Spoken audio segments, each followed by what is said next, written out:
Me iniciativë të kryetares së komunës së Gjakovës, Mimoza Kusari Lila u mbaj debat publik për Qarshinë e Madhe, ku pas një përshkrimi të nismës së intervenimit në këtë kompleks nga qeveria e shkuar dhe për problemet e shfaqura, është arritur deri te formimi një grupi punues, ku do të jenë të përfshirë përfaqësuesit e Drejtorisë së Zhvillimit Ekonomik, e Drejtorisë Urbanizmit dhe Mbrojtjes së Mjedisit. Në debat, fillimisht kryetaria Mimoza Kusari Lila tha se që në nismë të këtij projekti keq përdorimet e filluara kanë vazhduar me projekte të mangëta. Sot e kemi një situatë në një projekt të pakryer, me obligime të rënda financiare për atë projekt, por gjithashtu edhe me një huti se çfarë do të jetë e ardhmja. Duke folur rreth gjendjes aktuale, kryetaria Mimoza Kusari Lila ka pohuar se është pikë fokusimi si zonë turistike me trashëgimi kulturore e historike. Në Qarshinë e Vjetër nuk e kemi ndërmend që të mbyllim kafeteri ose t'i thom dikujt se duhet largohet nga aty. Projekti ynë për Qarshinë e Vjetër është se do t'i stimulojmë zanatlinë dhe ata që janë me artizanate që të ushtrojnë këto veprimtari.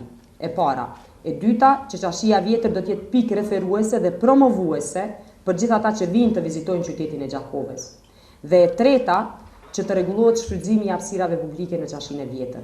Nga ana tjetër, Silvana Domi, drejtoreshe e Drejtorisë së Zhvillimit Ekonomik, dha shifra sipas të cilave rezulton se ka qenë 219.945 euro borxhe të komunës ndaj operatorit RSM, prej së cilës janë paguar 50.000 euro, ndërkohë që si borxhe rezultojnë edhe 169.945 euro.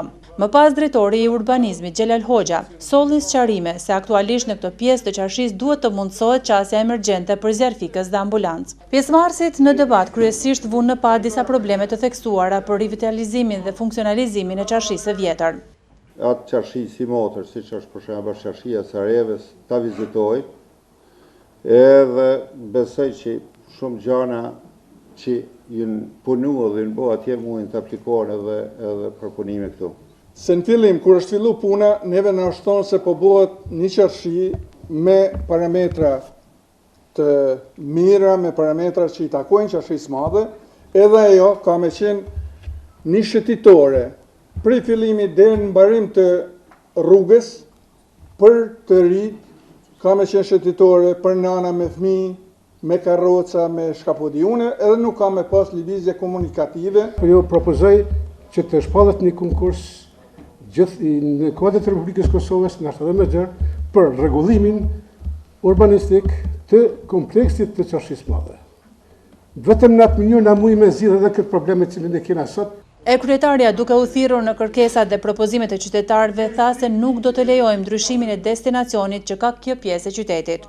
Ne parashohim që në periudhën, domethënë në gjysmën e dytë të këtij viti, duke filluar nga planifikimi që fillon në muajin maj dhe pastaj hyn në fuqi në pjesën e dytë të vitit, të formohet ai fond me cilin unë kam thonë për bizneset e vogla dhe të mesme, por që në kuadër të tyre të parashihen artizanate, që të kemi fondin e veçantë për zhvillimin e artizanateve, në mënyrë që të inkurajojmë zanatlitë që veprojnë ose kanë vepruar dikur në Qarshinë e Vjetër, që t'ju kthehen veprimtarive të tyre.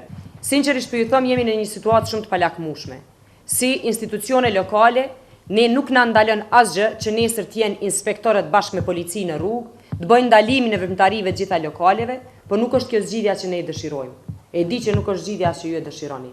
E tha dhe përfaqësuesi rezidentëve që dëshirojnë të shohin të ri të zhvillojnë një veprimtari ekonomike, por jo në pengesë ose në cenim drejtës elementare të tjerëve.